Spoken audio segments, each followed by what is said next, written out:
네, 계속 질문 이어가 보겠습니다. 박영환 정치 에디터. 제가 불편한 주제를 제가 주로 질문을 드리는 것 같은데요. 일단 지금 오늘 창원지검에서 윤 대통령 부부 그 공천 개입 의혹 사건을 서울중앙지검으로 이송한다고 아침에 발표를 했습니다. 김건희 여사 이슈가 계속 이제 부각이 다시 되고 있는데요. 관련해서 일단 좀 큰 주제로 이 김건희 여사 문제는 2년 정권 내내 이슈가 됐습니다. 국정 개입, 공천 개입, 명품 가방 등등 해서 이게 우리 제도나 관행에 좀 안 맞는 부분도 있다는 지적이 많았고요. 근데 이걸 두고 당정 간의 갈등도 있었고, 아까 말씀하신 수직적 관계 때문에 안 풀린다는 주장, 비판도 있고 있습니다. 우선 그 김 여사 문제를 여당에서 당 차원에서 잘 핸들링 했다고 보시는지, 아쉬운 부분은 어떤 게 있으신지 좀 설명해 주시죠. 비판이 계속되고 그 부분에 대해서 지적도 많았던 걸로 보면은 잘 핸들하지는 못한 거겠죠. 근데 그 결과적인 부분도 있고, 지금 이제 그것도 그렇지만 지금 앞으로 어떻게 되느냐 문제인데, 그게 또 야당 입장에서는 어쨌든 이 정부를 흔들기 위해서 끊임없이 약한 고리라고 생각을 해서 지나칠 정도로 흔든 측면도 있다고 생각이 됩니다. 일부 혐의들에 대해서 검찰에서 수사가 이루어졌습니다만은 그 부분에 대해서는 무혐의가 됐고, 그다음에 지금 명태균 사건 같은 경우는 벌써 이제 특검법을 해놔가지고 지금 법사위는 통과됐고 아직 본회의를 통과되지는 않았는데, 지금 명태균 특검법은 지금 우리 질문자께서도 얘기하셨듯이 지금 창원지검에서 엄청나게 이 강도 높게 수사를 하다가 지금 서울지검으로 이송한다는 얘기는 저도 여기서 처음 들었습니다만, 이송해서 한참 수사 중인데, 특검이라는 거는 보충적인 겁니다. 검찰 수사를 해본 결과 뭐가 잘 안 나오는데 검찰 수사가 좀 미진해 보인다든가 이런 경우에 하는 게 특검인데, 이거 하나만 보더라도 지금 한참 수사 중인데 특검 하나 갖다 올려놓고 하는 것들은 이게 진짜 이 사안의 진상을 규명하지 않는 것보다는 지금 정치적으로 타격을 주고 이 정부에 대해서, 그리고 이 여당에 대해서 좀 이 정치 공세적인 측면이 강하다고 생각이 됩니다. 그래서 이런 부분에 대해서는 우리 주로 원내대표단에서 검토가 있어야 되겠지만, 이런 종류의 특검은 우리가 반드시 막아내야 된다, 이렇게 생각이 됩니다. 마찬가지로 우리 특검 이런 부분도 보면은 아까 거부권 얘기를 했습니다만은 이 탄핵이 29번이고 특검은 제가 정확한 수치는 모르겠습니다만 그것도 한 10여 번 올라갔던 것 같아요. 그것도 또 이 똑같은 거가 제2 요구를 해서 제2가 부결이 됐는데 또 올리고 이거는 옳지 못한 태도라고 생각이 됩니다. 제가 다른 기자간담회 자리에서 스티븐 레츠키하고 데니얼 지블라시스는 어떻게 민주주의가 어떻게 해서 무너지는가라는 책에 보면은 두 가지 중요한 부분이 있는데, 상대방을 이게 경쟁자로 생각을 하지 적으로 생각하지 말라는 어떤 그런 관용으로 얘기를 해놨더라고요. 관용으로 얘기하고, 그러니까 톨러런스로 얘기를 하고, 그다음에 또 하나는 이 제도권이 스스로를 자제해야 된다. 자기가 있는 권력이라고 다 써서는 안 된다. 그런 영어로 forebears라고 해놨던데, 근데 어쨌든 그 부분이 굉장히 중요한데, 지금 우리 계엄도 사실은 자제하지 못한 부분이 있겠지만, 더 심한 거는 지금 특검이라든지 무슨 탄핵이라든지 이렇게 수십 번씩 해내는 거는 제도로서 제도 기관으로서 이 자제라는 모습은 전혀 보이지 않았다는 거고, 그래서 많은 분들이 저런 민주당이 집권했을 경우에는 사법부와 입법부, 그 다음에 행정부와 입법부를 완벽하게 장악을 하고, 거기에 또 지금 최근의 행태를 보면 입법부가 사법부까지 장악이 될 가능성이 있는 상황이라면 우리가 이거는 상권 몰입이 의미가 없고 독재 국가로 나아가게 되는 게 아니냐, 이런 의심들을 하게 되는 겁니다. 예, 특검법 여쭤보려고 했는데 당연히 반대하시는 것 같아서 다른 거 하나 여쭤볼게요. 민주당은 지금 명태균 특검법 이야기를 하면서 김건희 여사 문제가 계엄의 트리거가 됐다. 그리고 이 계엄의 진상을 밝히려면 특검을 해야 된다. 특히 실제로 창원지검이 중앙지검 이송한 것도 명태균 씨 구속되고 2달이 넘어서 이제 중간 수사 결과가 나왔고요. 근데 이 김건희 여사 이슈가 계엄의 트리거가 됐다. 그리고 이 치명적인 문제를 막으려고 특검에 반대한다. 이런 야당의 주장에 대해서 어떻게 평가하십니까? 뭐 야당의 이제 지지율이 좀 정체가 되니까 옛날에 우리를 공격할 때 썼던 방법을 다시 쓰는 것 같습니다. 뭐든지 모든 게 지금 김건희 여사를 거론하면 뭐 다 통한다 이렇게 생각을 해서 올리는 것 같은데 계엄의 트리거가 됐는지 여부는 뭐 자신들의 뇌피셜이지가 확인된 게 아무것도 없는 거고 오히려 무슨 선거 부정 이런 얘기가 더 많은 거 아니겠습니까? 근데 뭐 구체적으로 지금 뭐가 트리거가 되는지는 제가 계엄이 이 발표되는 순간까지도 계엄에 대해서는 한 번도 들어본 적이 없기 때문에 그리고 그 부분에 대해서 그 이후에도 대통령으로부터 왜 계엄을 하게 됐는지는 일반적으로 지금 야당의 무도한 태도에 대해서 일반적인 얘기만 있었지 그 외에는 없었기 때문에 구체적으로 제가 얘기를 드릴 수가 없습니다. 맞습니다. 제가 이 플로우에서 질문이 굉장히 많이 왔기 때문에 제가 나눠서 좀 소화하는 차원에서 질문을 좀 드리겠습니다. 앞서 하셨던 말씀들 들어보면 중앙선관위가 객관적으로 선거 시스템에 대한 리뷰를 해봤으면 좋겠다라고 하셨는데 이게 이제 그게 되면은 부정선거론을 펴는 분의 의견에 좀 수긍하게 돼서 더 큰 그 결과와 관계없이 또 다른 혼란이 생길 수 있는 것 같은데 그건 어떻게 생각하시는지 그거 하나랑 다 연결된 질문입니다. 이 플로우에서 조갑제닷컴에서 조갑제 대표를 지켜오셨는지 제가 좀 눈에 안 보입니다만 이런 검증 주문이 부정선거 음모론에 편승하는 거 아니냐.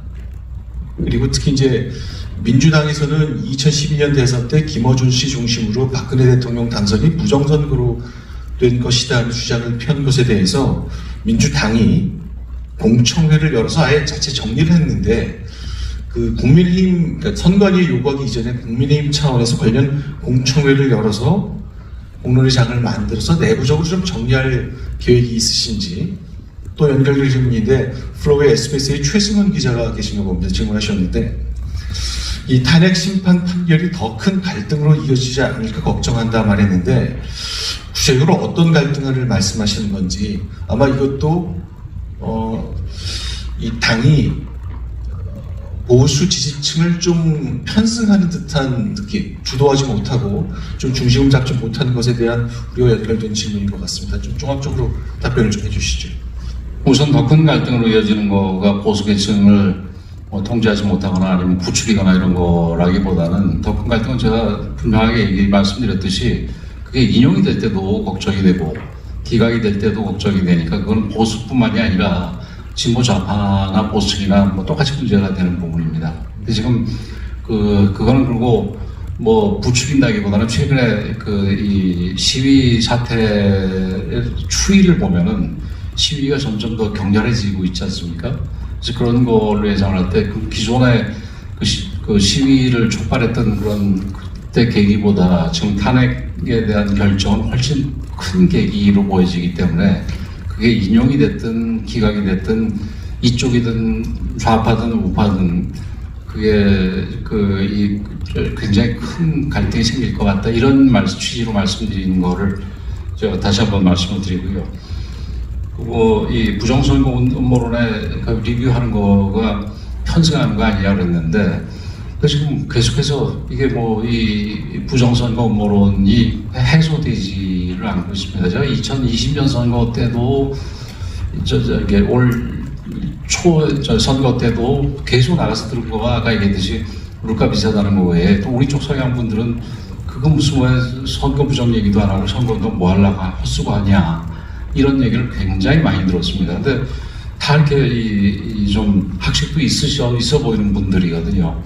그래서 이런 분들이 지금 우리 사회에 굉장히 많이 있는 상황에서 이게 그냥 놔두고 지나간다면은 또 그냥 놔둘 수밖에 없다면 모를까 이게 해결할 수 있는 방법이 있음에도 불구하고 놔두고 지나가는 건 옳지 않다는 점에서 말씀을 드리고, 편승한 거라는 건 우리 조합재 대표님의 뭐 개인적인 의견이지 동의할 수 없는 부분이라는 점을 분명히 말씀을 드리고, 이게 지금 그러면 우리 당이 이거 한번 세미나를 한다든지 해서 이걸 공론회장을 만들어가지고 해결을 할 수 있지 않겠느냐 이렇게 얘기를 하실 수 있겠습니다만은, 이게 선관위의 그 내부적인 협력, 아주 깊숙한 협력 없이는 우리가 지금 얘기해봐야 선거 부정을 주장하는 분들의 주장 외에, 그리고 선거 뭐 피상적으로 또 선거 부정에 대해서 비판하는 사람들을 반복하는 것 외에 뭐 또 할 수 있겠습니까? 그래서 이런 부분은 선관위도 중요한 헌법기관으로서 스스로의 어떤 신뢰를 회복하기 위해서는 선관위가 나서서 지금 여태까지 부정선거가 없었다라는 부분, 시민사회에서 제기된 부분들에 대해서 낱낱이 보여주고 또 이걸 실제로 물리적으로 보여줄 수 있는 부분 같은 경우 또 보여줘가면서 해결하는 게 필요하다, 이런 말씀을 드린 겁니다. 또 여당 지지율 관련 얘기 좀 또 해보겠습니다.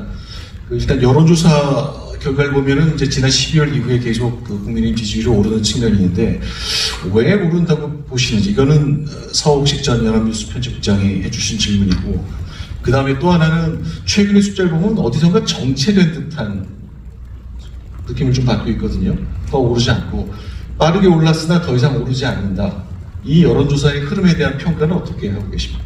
예, 우선 지지율 부분은 뭐 이 부분도 여러 차례 말씀을 드렸습니다만, 뭐 저희들이 그러니까 비대위원회 그 체제가 들어서면서 그 지지율이 이제 빠르게 회복하고 있어서 그나마 다행으로 생각을 하는데, 뭐 솔직히 일종의 오비락이지 저희들이 잘해서 그런 건 아니라고 생각을 합니다. 우선 가장 큰 이유는 지금 약간 이 현재 보정권에 실망을 했던 분들이 지금 이렇게 보정권이 아예 위기에 처해가지고 잘못하다가 정권이 교체될 수도 있겠다. 또 그 교체 상대방이 이렇게 빨리 교체되다가는 저 이재명 대표 쪽으로 교체될 수도 있다라는 데 대한 두려움이 가장 큰 원인이라고 보고, 그다음에 두 번째 박근혜 대통령 때는 박근혜 대통령에 대한 실망 때문에 그게 뭐 한동안 내려가 있어가지고 보수 세력이 뭐 거의 그 여론조사에서 잡히지 않을 정도로 그랬습니다만은,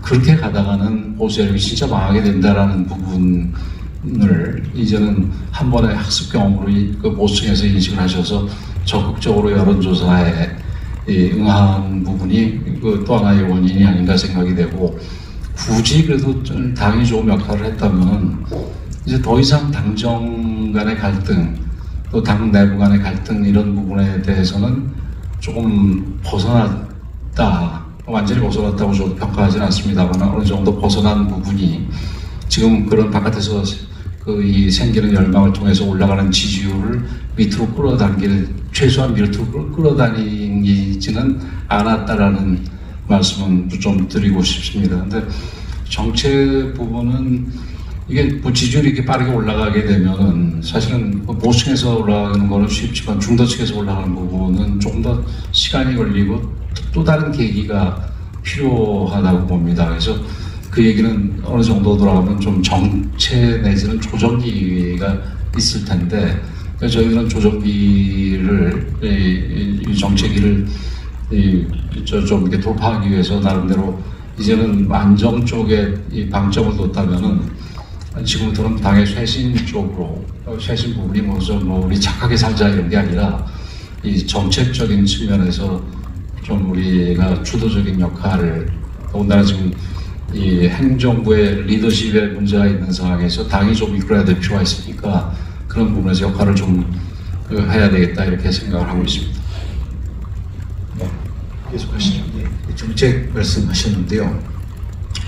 최근에 그 이재명 민주당 대표께서 그 잘산이즘 실용주의 내세우면서 사실은 그 정책적인 측면에서 여당보다 좀 주도권을 잡고 가는 분위기입니다. 저희가 보기에는. 근데 그 위원장님께서는 그 이재명 대표의 그런 요새 최근에 노선에 대해서 집권을 위해 남발하는 부도수표, 오락가락 정치, 이렇게 비판하셨는데요. 그 국민의힘 입장에서 그 이재명 대표의 실용주의 관련된 정책 중에서 요거는 좀 저희가 좀 차용해서 가져다 쓰고 싶다는 게 좀 칭찬할 만한 정책 있으십니까? 근데 그 이재명 대표와 야당이 지금 뭐 마구 정책을 쏟아내서 그 주도권을 끌고 가는 것처럼 보이는 거는 뭐 일정한 부분 우리가 인정할 수밖에 없는데, 그 이유 중에 하나는 그 사람들의 정책은 하나만 되면 두 개가 따라옵니다. 하나가 더 따라옵니다. 무슨 얘기하면 하루를 52시간 하자 그랬다가 그 다음 날은 52시간 안 한다 그러고, 그다음에 또 한 번은 추경해서 무슨 저 25만 원씩 전 국민 지급하겠다 그러다가 그 다음에는 지금 안 하겠다고 발표하고, 그러니까 뭔가 뭐 발표가 계속 두 번씩 있게 되는 거지요. 그래서 그런 부분들도 감안해서 좀 언론에서 봐주시기 바라고, 지금 솔직히 그래서 이재명 대표가 발표한 것 중에서 뭐가 진짜인지를 잘 모르겠습니다. 52시간도 그렇고 저도 그 연금 부분도 지금 13% 이 모스크역 중에서 13% 이 보험료를 13% 정도만 합의된 건데, 이것도 문제 바뀔지 모르기 때문에 이게 저희들도 이걸 뭐 전전해서 뭘 할 수 있겠나 싶은 고민이 있습니다. 그러나 실용주의라고 얘기하는 것 중에서 뭐 52시간이라든지 어제 발표한 상속세 부분이라든지, 상속세 부분이 좀 더 나갈 필요가 있다고 생각을 합니다. 그러니까 예를 들어서 이제 개인뿐만이 아니라 가업을 상속하는 부분이 사실 굉장히 의미가 있거든요. 그래서 가업을 상속하는 데 있어서 이게 지금 제가 오늘 아침에도 다른 우리 비대위원회 모두 발언해서 락앤락 하고 뭐 그런 예를 들었습니다만, 그 기업이 이게 내려가면서 50%씩 이론상으로 50%씩 줄어들면 그 기업을 유지할 수가 없지 않습니까? 그래서 이런 부분에 대한 조치가 필요하고, 이건 뭐 개인적인 생각입니다만, 이 횡적으로 상속이 될 때, 예를 들어서 배우자한테 상속이 될 때 같은 경우는 지금 5억에서 10억으로 이 면세 기준을 좀 높인다고 그랬던 것 같은데, 아예 그런 걸 100% 면세하는 건 어떤지 모르겠습니다. 그게 제너레이션을 내려가는 게 아니라 옆으로 갔다는 얘기는 그것도 내려갈 거 아니겠습니까? 그죠? 그래서 그런 부분 한다든지 우리가 보탤 게 많은데, 지금 야당 입장에서는 막 던져도 되는 거지요. 그러고 난 다음에 또 바꾸고 뭐 이러는데, 우리 여당 입장에서는 정부하고 또 협의를 해서 현실적으로 가능한 걸 던져야 되기 때문에 좀 조심스러운 측면이 있다. 그래서 좀 늦어지는데, 아까 쇄신적인 정책을 해야 되는 입장에서 우리 정책위의장이나 여의도 연구원장한테 좀 체감을 하고 있습니다. 그래서 그 부분은 지금 현재 주도권을 조금 우리 민주당보다는 많이 갖고 있지 못하다는 부분은 동의합니다.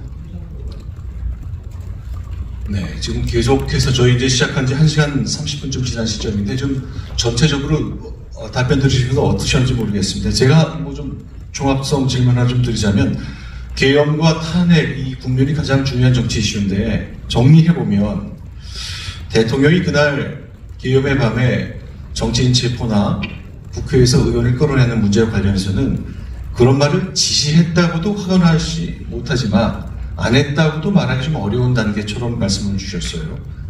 그리고 대통령의 계엄 결정과 관련해서는 좀 지나쳤다 하는 평가를 해주셨습니다. 그런데 이제 현재 이 탄핵 찬성은 조금 낮아지긴 했지만, 여론조사에서 일관되게 60% 이상 대통령직을 내려놓아야 할 만한 잘못을 했다는 의견을 가진 분이 60%가 넘는 상황입니다. 이 비대위원장이 갖고 있는 이런 전체적인 상황 인식과 60% 이상의 탄핵 찬성의 여론조사의 사이에는 적지 않은 간극이 있는 것 같습니다.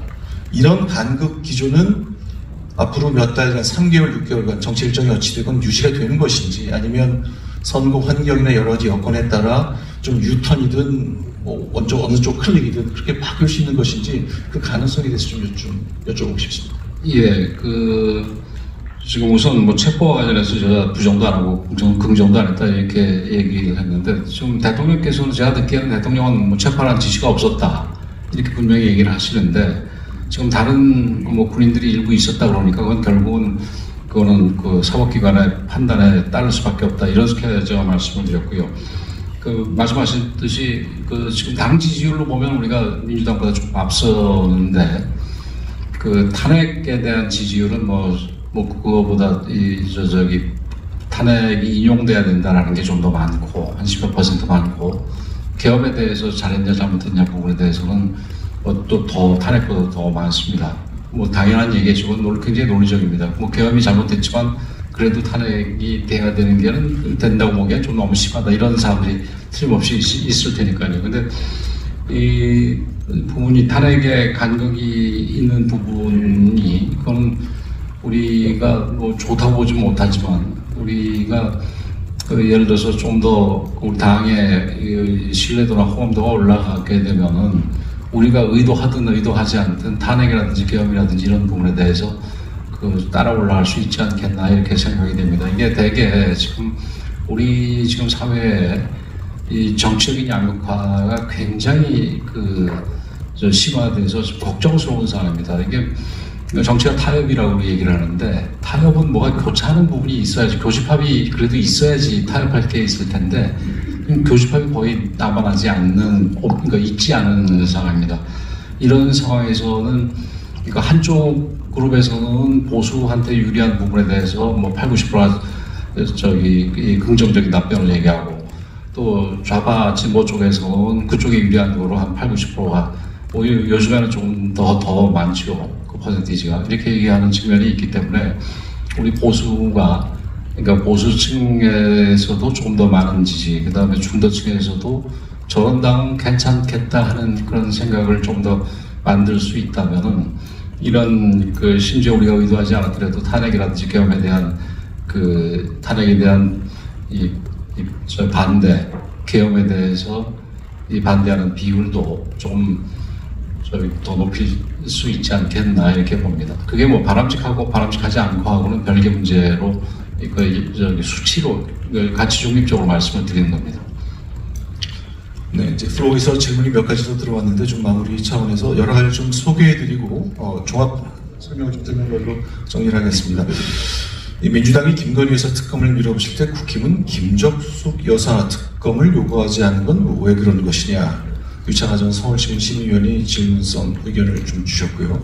박석봉 대한언론인회 논설위원장이 선거비 지원, 정당에 대한 선거비 지원 재검토되어야 되는 거 아니냐. 아마 저 정치적으로 실망이 좀 크셨기 때문에 이런 질문 주신 것 같습니다. 이재명 대표가 선거법 재판에서 2심에서 유죄를 받을 때 출마할 것으로 보시는지, 그리고 실제 그런 상태에서 당선됐을 때 대법원 판결은 어떻게 돼야 되는지에 대한 질문을 주셨습니다. 이런 질문들이 나왔는데 좀 종합적으로 관련된 말씀을 해주시면서 마무리 좀 해주시죠. 우선 그 2심에서 유죄가 나왔을 때 그 출마를 하겠느냐, 물론 뭐 출마를 못할 정도의 형이 2심에서 내렸을 때 얘기했죠. 근데 뭐 어제 이인영 의원인가요? 이거는 그 비명계가 판단할 일이 아니라 국민이 판단할 일이다 이렇게 생각을 했던데 말 그대로 국민이 판단할 일이 맞다고 생각을 합니다. 이럴 때 이게 이런 식으로 유죄를 받아서 더 이상 이게 뭐 뒤집어질 가능성이 없는 사람이 대통령 후보로 나서는 거가 과연 적절한지에 대해서 국민들이 우리 뭐 여론조사를 통해서든 현명하게 판단하실 거라고 생각이 됩니다. 근데 이제 물론 여기서 중요한 거가 지금 그러면 이 대법원에서 결정을 했을 때 이게 어떻게 되느냐는 부분인데 거기에 대해서 이미 많은 분들이 얘기했듯이 그 대법원에서 확정이 된다면은 이게 피선거권도 박탈이 되기 때문에 그 순간 대통령에서 내려와야 된다. 이런 말씀을 드리고요. 근데 이제 걱정은 아까 사법부까지 뭐 입법, 행정 이렇게 했을 경우 사법부도 흔들리지 않겠냐 이런 부분인데 아직까지는 우리 사법부를 믿습니다. 그래서 그 사법부가 그 나름대로 빠른 판단을 하지 않겠나 이렇게 기대를 합니다. 김정숙 특검은 우리가 뭐 김정숙 특검 아니라 어떤 특검도 지금 얘기를 안 하고 있는데 우리는 두 가지로 생각을 하고 있습니다. 우선 첫 번째는 김정숙 여사에 대한 이 수사라든지 이런 게 먼저 진행이 돼야 그래서 거기 결과를 보고 부족할 때 특검을 하는 거다. 이건 뭐 특검은 뭐 정략적으로 할 수도 있겠지만 지금 민주당 하듯이 우리 당 입장에서 분명하게 정략적인 특검에 대해서 우리는 선호하지 않고 이 검찰이나 뭐 공수처나 무슨 이 경찰에서 수사를 했는데 해서 이 결론이 났는데 그거 봐서 부족할 때 보충적으로 특검을 해야 되는 걸 우리가 인식을 하기 때문에 안 하는 부분도 있고 또 현실적으로 그러니까 그 특검을 우리가 내봐야 이게 통과될 가능성이 높은 상황 아니겠습니까? 근데 물론 그럼에도 불구하고 보충성 문제가 다 충족이 돼서 이건 해야 되겠다 그러면 그때 가서 해야 되겠지만 좀 아직까지 그런 상황은 아닌 것 같습니다. 정당의 선거비 지원 재원토는 이 정치 제도 자체가 그 이제 우리 당에서는 개헌에 대해서 찬성하는 입장인데 이게 이 뭐 정당 선거비 지원부터 뭐 지구당을 다시 이렇게 복귀를 시키는 게 옳으냐 이런 그 정치관계법부터 시작해서 정치 제도 자체의 일기까지 이게 사실은 그 아까 무슨 뭐 이 개헌의 트리거가 뭐였냐 이런 얘기를 하는데 지금 우리 헌법이 이 제왕적 대통령제를 생각을 하고 대통령의 권력에 대해서 상당한 제한을 뒀지만 국회가 이렇게 그 이 190석에 육박한 190석이 넘는 거대 야당이 생겨서 거기에 더해서 아무런 자제심 없이 멋대로 권력을 행사하리라는 것을 미처 법이 예상을 하지 못한 부분 그래서 실제로 그렇게 된 부분 때문에 개헌까지도 된 거 아니겠습니까? 그래서 이런 부분에서 그런 어떤 그 이 정치 시스템 자체에 대한 개헌과 정치관계법에 대한 개정은 좀 필요한 때가 아닌가 이렇게 생각합니다. 네, 알겠습니다. 자, 지금 시간이 11시 40분 좀 지났는데요. 자, 이제 마무리해야 되겠습니다. 이 추운 날씨에도 저희 관훈 토론에 와주신 또 경청해 주신 플로우의 관훈 클럽 회원님들, 선배 동료 여러분 감사드립니다.